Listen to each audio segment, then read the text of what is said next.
ٹھیک ہے، آئیے اس کا تفصیلی جائزہ لیتے ہیں۔ آج کا جو ہمارا موضوع ہے وہ ایک ایسی الجھن کے بارے میں ہے جو تاریخ کے ہر دور میں انسان کے ساتھ رہی ہے۔ جی، ایک بہت ہی گہری اور پرانی الجھن۔ بالکل۔ مطلب سوچئے کہ ایک طرف تو ہر جگہ محبت، رواداری اور امن کا درس دیا جاتا ہے، اور دوسری طرف اگر ہم تاریخ کے صفحات پلٹیں تو وہ مذہب کے نام پر لڑی گئی جنگوں اور خونی تصادم سے بھرے ہوئے نظر آتے ہیں۔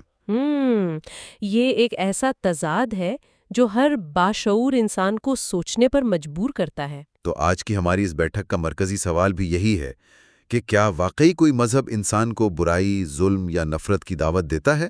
ہم اکثر خبروں میں دیکھتے ہیں، تاریخ کی کتابوں میں پڑھتے ہیں، اور یہ سوال ذہن میں کھٹکتا ہے کہ اگر ہر عقیدہ اچھائی کا پرچار کرتا ہے تو پھر دنیا میں اتنی تباہی کیوں ہے؟ اور اسی سوال کا جواب تلاش کرنے کے لیے آج ہم نے محمد فاروق راشد کے ایک انتہائی فکر انگیز مضمون کا انتخاب کیا ہے۔ جی ہاں، انسانی اقدار اور مذاہب کا مشترکہ پیغام۔ آج ہمارا مشن اس معلومات اور بحثوں کے ڈھیر میں سے وہ ہیرے تلاش کرنا ہے جو ہمیں بتائیں کہ دنیا کے تمام بڑے مذاہب بنیادی طور پر کس چیز کی طرف بلاتے ہیں۔ بالکل، اور سب سے اہم بات یہ کہ ہم اس چیز کو سمجھنے کی کوشش کریں گے کہ نظریے اور عمل میں اتنا بڑا فرق کیوں آ جاتا ہے۔ اچھا، اگر ہم سرسری طور پر دیکھیں تو دنیا کے تمام مذاہب ایک دوسرے سے بالکل مختلف نظر آتے ہیں۔ مطلب ان کی عبادت گاہیں الگ ہیں، کتابوں کی زبانیں الگ ہیں، اور ماننے والوں کا پہناوا تو ایک دوسرے سے کوسوں دور ہے۔ صحیح بات ہے۔ کوئی مشرق کی طرف منہ کر کے عبادت کر رہا ہے تو کوئی مغرب کی طرف۔ تو ان ظاہری چیزوں کو دیکھ کر تو یہی لگتا ہے کہ ان میں کوئی بھی چیز مشترک ہو ہی نہیں سکتی۔ بالکل، سطح پر دیکھنے سے تو واقعی ایسا ہی لگتا ہے، اور انسان کی یہ فطرت بھی ہے کہ وہ ان ظاہری فرقوں کو بہت جلد محسوس کر لیتا ہے۔ لیکن یہاں جو بات سب سے زیادہ حیرت انگیز ہے وہ یہ ہے کہ جب ہم ان تمام ظاہری اور ثقافتی پردوں کو ہٹاتے ہیں نا، یعنی ان کی گہرائی میں جاتے ہیں۔ جی، اور مکمل غیر جانبداری کے ساتھ ان مذاہب کی بنیادی اخلاقی تعلیمات کا مطالعہ کرتے ہیں تو ایک بالکل مختلف تصویر سامنے آتی ہے۔ مضمون نگار نے اس بات پر بہت خوبصورتی سے روشنی ڈالی ہے کہ چاہے وہ اسلام ہو، عیسائیت ہو، یہودیت، بدھ مت یا ہندو مت ہو، بالکل، ان سب کے ہاں ایک مشترکہ اخلاقی ضابطہ موجود ہے، یعنی سچ بولنا، ناانصافی اور ظلم سے بچنا، غریبوں اور کمزوروں کی مدد کرنا، اور تکبر سے دور رہنا۔ تو یہ محض کوئی اتفاق نہیں ہے؟ جی نہیں، یہ اتفاق نہیں ہے۔ یہ اس بات کا ثبوت ہے کہ انسان کی اخلاقی بنیادیں ہر خطے اور ہر دور میں ایک جیسی ہی رہی ہیں، اور یہ محض مذہبی اصول نہیں ہے بلکہ کسی بھی مہذب معاشرے کے قیام کی بنیادی اینٹیں ہیں۔ مطلب اگر ہم ان بنیادی باتوں کو دیکھیں تو کوئی بھی ملک یا معاشرہ اس وقت تک چل ہی نہیں سکتا جب تک وہاں کے لوگ سچ نہ بولیں یا ایک دوسرے کے حقوق کا خیال نہ رکھیں۔ بالکل درست۔ مذاہب دراصل انسانیت کی اخلاقی تربیت کا سب سے بڑا ذریعہ رہے ہیں۔ لیکن میں یہاں تھوڑا سا آپ کو روکنا چاہوں گا۔ مضمون میں جن مخصوص نکات کی بات کی گئی ہے، کیا ہم ان کی کوئی ٹھوس مثال لے سکتے ہیں؟ کیونکہ یہ کہنا کہ سب اچھا سکھاتے ہیں ایک بہت ہی عام سی بات لگتی ہے۔ یہ بہت اچھا سوال ہے۔ ہم اسے صرف ہوائی باتوں تک محدود نہیں رکھ سکتے۔ چلیں ہم خیرات یا غریبوں کی مدد کے تصور کی ہی مثال لے لیتے ہیں۔ زکوٰۃ یا صدقہ جیسے؟ جی، اسلام میں ہمیں زکوٰۃ اور صدقہ کا تصور ملتا ہے، جس کا بنیادی مقصد صرف پیسے دینا نہیں بلکہ دولت کو پاک کرنا اور معاشرے میں معاشی توازن پیدا کرنا ہے۔ اب اگر ہم یہودیت کی طرف جائیں تو وہاں تزیداکا کا تصور موجود ہے۔ تزیداکا، اس کا کیا مطلب ہوتا ہے؟ اس لفظ کا اصل مطلب محض خیرات نہیں ہے، بلکہ اس کا مطلب انصاف یا راستی ہے۔ یعنی غریب کی مدد کرنا کوئی احسان نہیں بلکہ یہ ایک انصاف کا تقاضا ہے۔ واہ، یہ تو بہت گہری بات ہے۔ بالکل، اور اسی طرح ہندو مت میں دان کا تصور ہے، جس کا مطلب ہے بغیر کسی غرض یا بدلے کی امید کے اپنا فرض سمجھ کر دینا۔ تو اگر ہم غور کریں تو زبانیں الگ ہیں، خطے الگ ہیں، لیکن پیغام کا جو مرکز ہے وہ ایک ہی ہے۔ بالکل ایک ہی ہے کہ معاشرے کے کمزور طبقے کو سہارا دینا ایک اخلاقی اور روحانی فریضہ ہے۔ تو اس سب کا آخر کیا مطلب ہے؟ یہ بات سننے میں تو بہت اچھی لگتی ہے اور دل کو بھی لگتی ہے کہ سب کا پیغام ایک ہی ہے، لیکن پھر حقیقت اس کے بالکل برعکس کیوں ہے؟ یہی تو وہ اصل الجھن ہے جس پر ہم بات کر رہے ہیں۔ مطلب جب ہم صلیبی جنگوں کی تاریخ پڑھتے ہیں یا آج کے دور میں دنیا کے مختلف حصوں میں ہونے والے فرقہ وارانہ فسادات کو دیکھتے ہیں تو ایک عام انسان کیسے یقین کرے کہ مسئلہ تعلیمات میں نہیں ہے؟ یہ ایک بہت فطری سوال ہے۔ اگر کوئی شخص کسی دوسرے کو محض اس لیے نقصان پہنچا رہا ہے کہ اس کا عقیدہ مختلف ہے اور وہ ایسا کرتے ہوئے مذہبی نعرے بھی لگا رہا ہے، تو پھر ہم یہ کیسے نہ کہیں کہ مذہب ہی اس برائی کی وجہ بن رہا ہے؟ یہ تو وہی بات ہوئی کہ بیج آم کا بویا تھا اور درخت ببول کا نکل آیا۔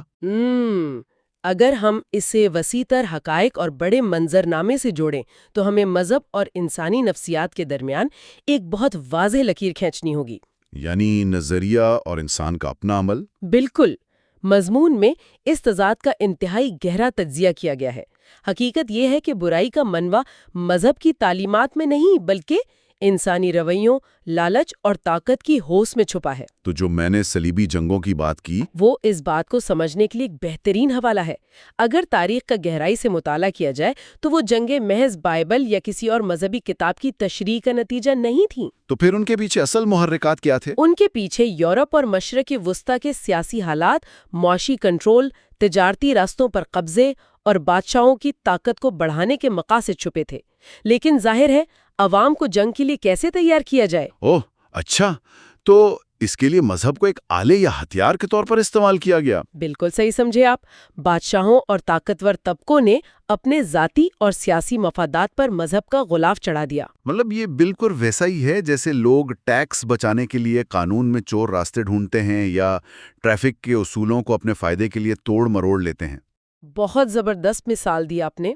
ہاں، قانون تو یہ کہتا ہے کہ لال بتی پر رکنا ہے تاکہ سب محفوظ رہیں، لیکن اگر کوئی شخص جلدی میں ہونے کی وجہ سے سگنل توڑ دے اور کہے کہ میرے لیے یہ اصول اس وقت لاگو نہیں ہوتا، تو اس میں قصور ٹریفک کے قانون کا تھوڑی ہے، وہ تو اس شخص کی اپنی خود غرضی ہے۔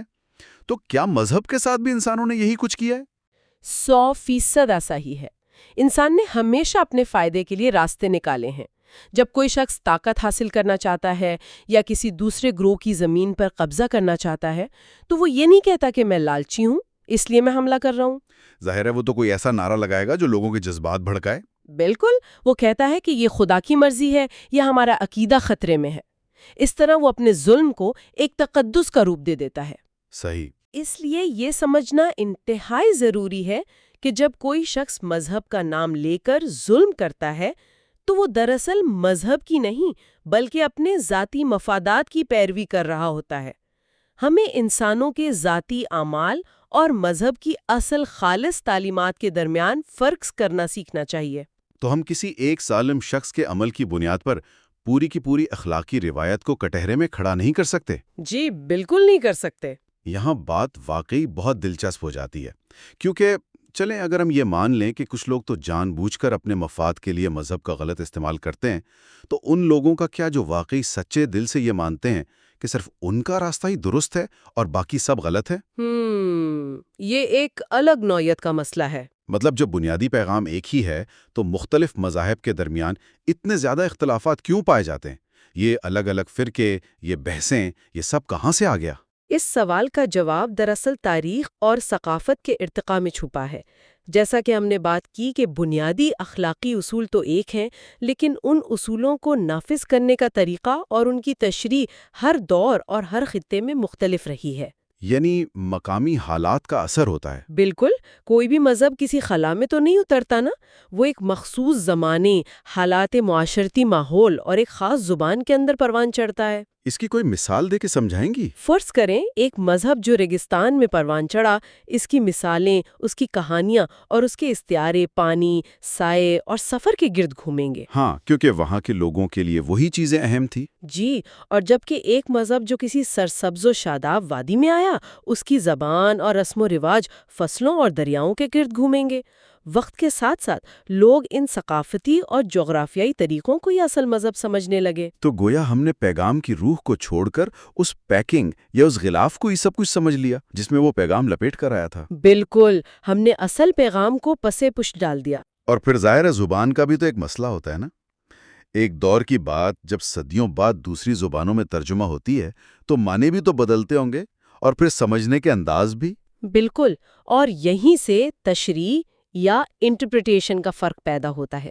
جب ایک ہی کتاب کو مختلف ادوار میں مختلف لوگ پڑھتے ہیں تو وہ اسے اپنے اس وقت کے حالات اور علم کے مطابق سمجھتے ہیں۔ اور بعض اوقات یہی تشریحات آگے چل کر مستقل عقائد بن جاتی ہیں اور نئے فرقوں کو جنم دیتی ہیں۔ جی ہاں، اور بدقسمتی سے جب انسان ایک مخصوص گروہ کا حصہ بن جاتا ہے تو اس کے اندر یہ احساس برتری پیدا ہونے لگتا ہے کہ صرف اسی کی سمجھ درست ہے اور باقی سب گمراہ ہیں۔ اور اسی ظاہری فرق کی وجہ سے بعض اوقات اتنی بڑی غلط فہمیاں پیدا ہوتی ہیں جو بعد میں دشمنی کا روپ دھار لیتی ہیں۔ لیکن ماہرین یہی بتاتے ہیں کہ اگر کوئی شخص گہرا مطالعہ کرے اور ان ثقافتی اور تاریخی پردوں کو ہٹا کر دیکھے تو اسے نظر آئے گا کہ اندر کی روشنی، وہ بنیادی سچائی ہر جگہ ایک ہی ہے اور اس کا رخ انسانی بہتری کی جانب ہی ہے۔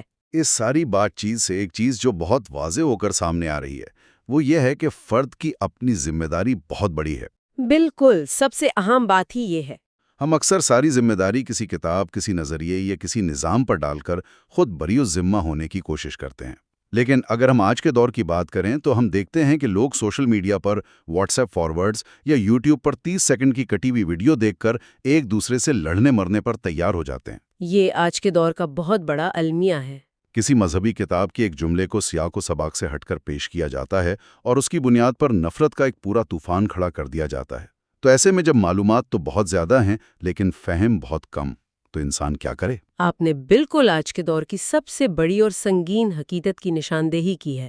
معلومات کے سیلاب نے ہمیں علم تو دیا ہے لیکن وہ شعور نہیں دیا جو چیزوں کو ان کے اصل تناظر میں سمجھنے کے لیے ضروری ہے۔ تو اس کا حل کیا ہے؟ ڈائیلاگ کی ضرورت پہلے سے کہیں زیادہ بڑھ گئی ہے۔ یعنی آپس میں بات چیت کرنا، ایک دوسرے کو سمجھنا۔ جی، مضمون میں اسی بات پر زور دیا گیا ہے کہ مختلف عقائد کے ماننے والوں کو ایک دوسرے کے خلاف کھڑے ہونے کی بجائے ایک دوسرے کو ایک ہی انسانی برادری کا حصہ سمجھنا چاہیے۔ دشمن سمجھنے کے بجائے ہمدردی پیدا کرنی چاہیے۔ بالکل، ہمیں مذہب کو محض ایک اندھی تقلید یا وراثت میں ملی ہوئی روایت کے طور پر نہیں بلکہ کھلے ذہن اور شعور کے ساتھ سمجھنے کی ضرورت ہے۔ جب ہم مختلف مذاہب کا مطالعہ کرتے ہیں اور ان کے ماننے والوں سے بات کرتے ہیں تو ہمیں احساس ہوتا ہے کہ انسانیت کے بنیادی مسائل ہر جگہ ایک جیسے ہیں۔ جن دکھوں اور الجھنوں سے ہم گزر رہے ہیں وہ بھی انہی سے گزر رہے ہیں۔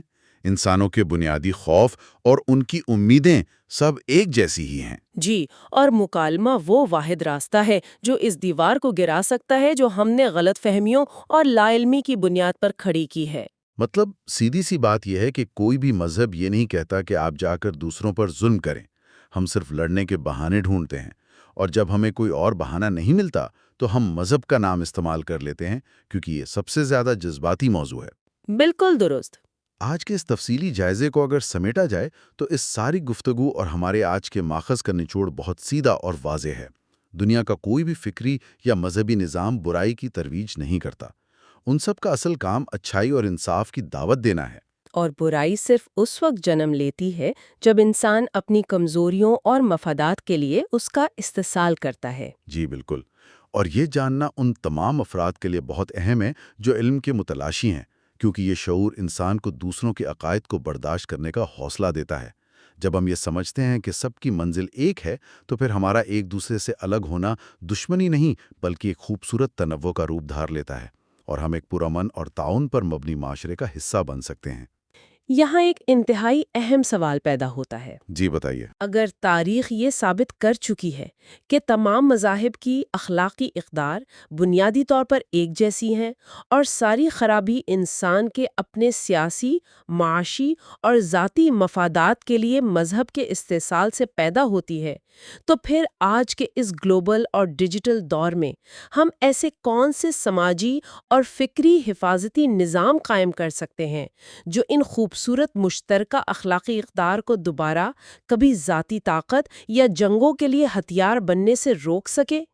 کیا ہم کبھی مفادات کی اس جکڑ سے انسانیت کے اس مشترکہ اخلاقی پیغام کو مکمل طور پر آزاد کر پائیں گے؟ یہ واقعی ایک ایسا گہرا اور چپتا ہوا سوال ہے جو ہمیں بہت کچھ سوچنے پر مجبور کرتا ہے۔ اور اسی فکرنگیز سوال کے ساتھ ہمارے آج کے اس ترسیلی جائزے کا وقت ختم ہوتا ہے۔ مجھے یقین ہے کہ علم کا یہ سفر اور حقائق کی یہ کھوج کبھی ختم نہیں ہوتی۔ اسے جاری رکھیے گا، ہم پھر ملیں گے ایک نئے موضوع کے ساتھ۔ خدا حافظ۔